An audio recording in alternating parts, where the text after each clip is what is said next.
It's the Ron and Fez Show. Getting ready to wrap up the 11 a.m. hour. We'll be back tonight at 8 o'clock right after Redskins Radio. I keep smiling to myself of El Jefe's head snapping back and looking at you when you said you saw T3 over the weekend. El Jefe wanted to take me to Terminator 3 a week and a half ago. It just wasn't happening. Now he's ready. Now he wants to see the pirate movie. As I walk in with a real-life pirate, El Jefe. I'm the only one bringing my own pirate with me. Ronnie, in the Marlins Expos game yesterday, home plate umpire Marty Foster. Jeez, I wonder why I didn't have that game on. Why didn't I TiVo that? Marty Foster, he's getting carried out on a stretcher after getting hit in the face mask there with a pitch.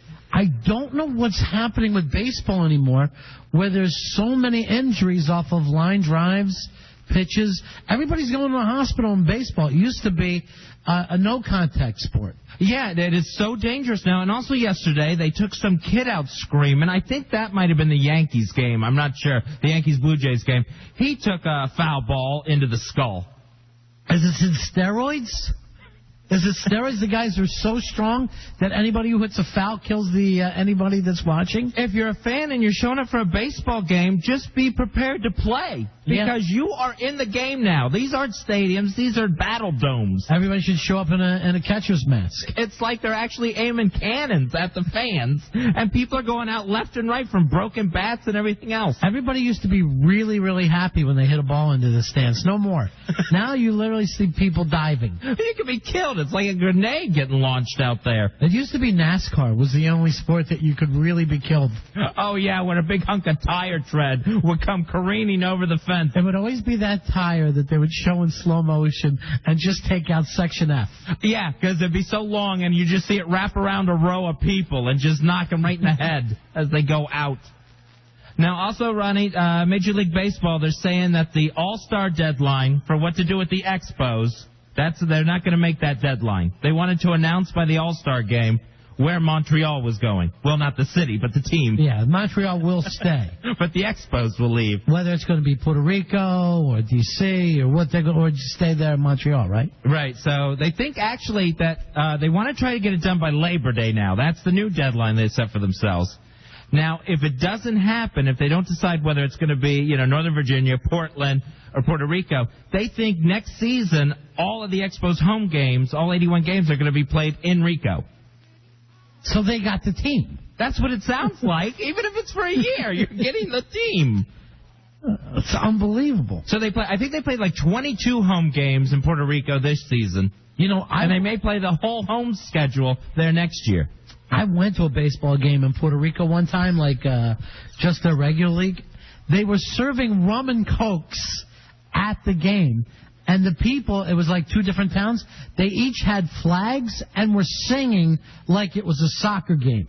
Oh, nice. I mean, it was completely different than the way we treat baseball. So that could end up being, what I don't know is if those people are prepared to pay, major league prices for a game.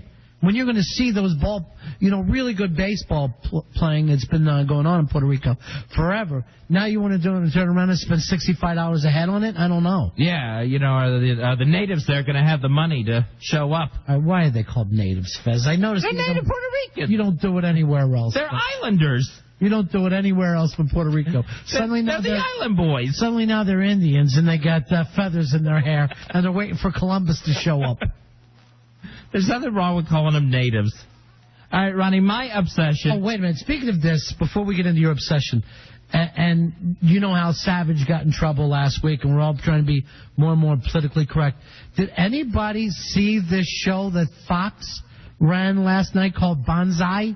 No. Unbelievable. It's a fake Japanese game show called Banzai. Oh, my gosh. And it's set up with really big Japanese stereotypes, and you're all supposed to be gambling on the game show. So, and everyone's talking like a shogun. Yeah. Oh, the whole thing. Man. But, Fez, it's hysterical. And I'll just leave it at that. All right, now I got to check it out. I'm watching it. My phone's ringing. Are you watching Fox right now? This is hysterical. I need to watch it just to do some research before I write a scathing letter to the Fox network. But I'm wondering how the hell they're going to get away with this. Either that or the Asian Americans don't care about their stereotypes.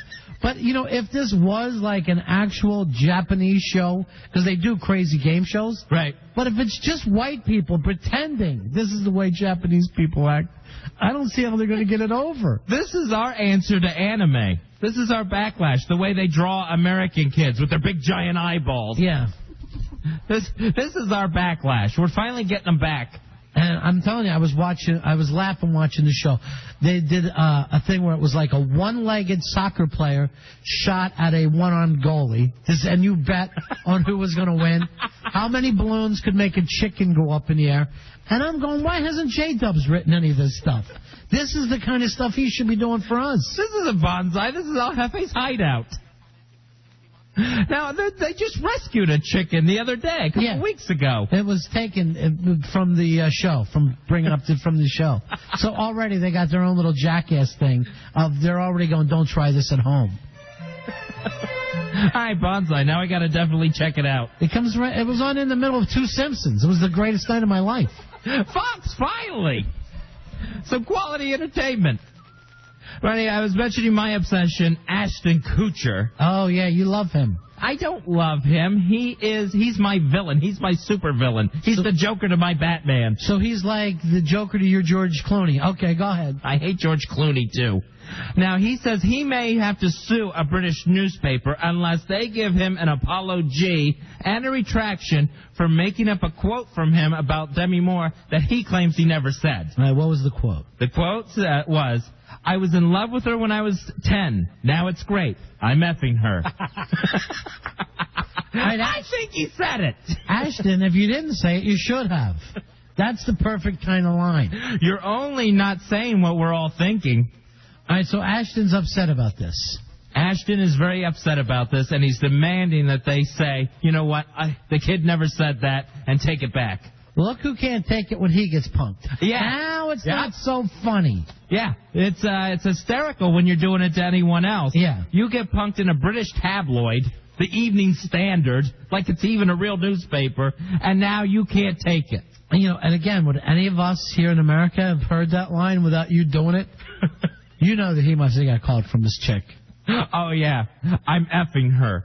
I want to read this newspaper where they're allowed to print that.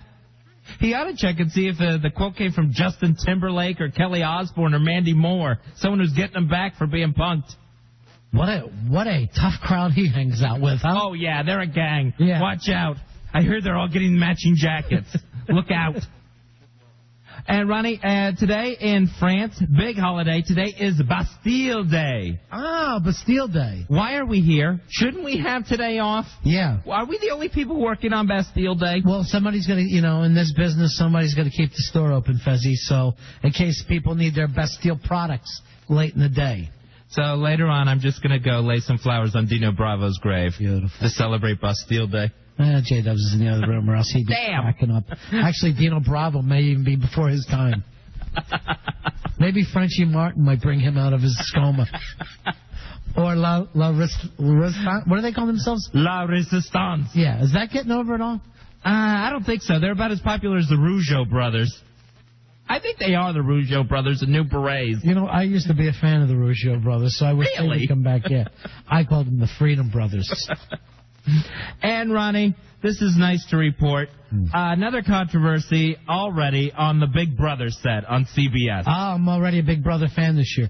By the way, TiVo alert for Lover Money 2 starts tonight. Ooh, already? Yes. I missed the end of Lover Money 1. I've already been watching Big Brother. Have you been into it, Fez?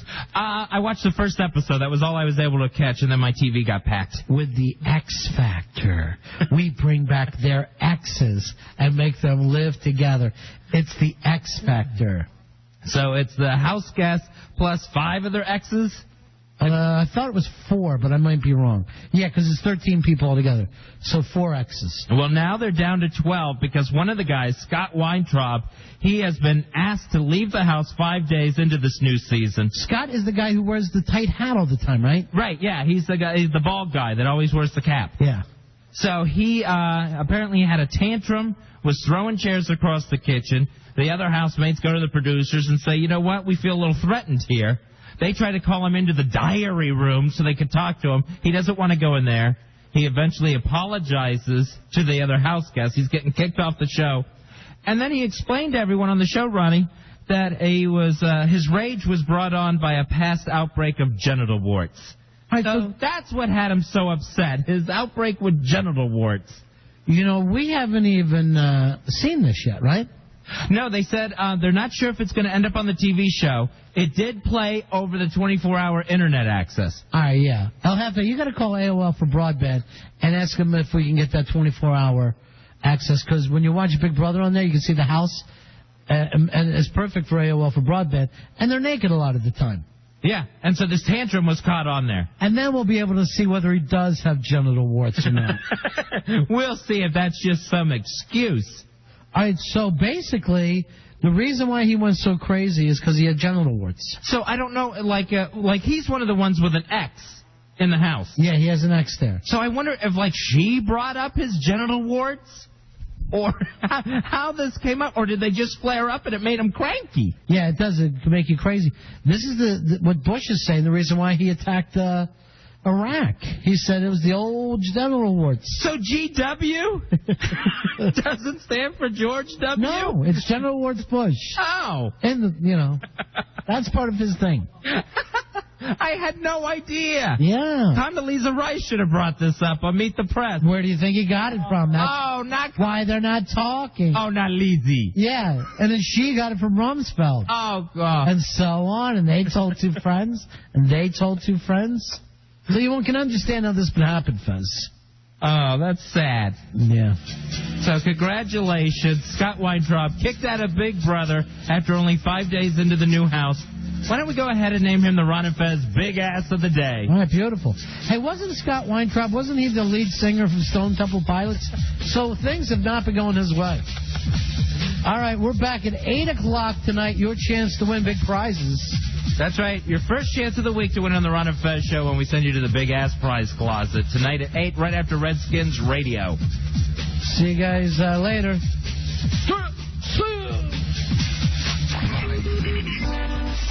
The Ron and Fez Show. The Ron and Fez. The Ron and Fez Show. Now at 11 a.m. and 7 p.m. 11 and 7 on 106.7 WJFK.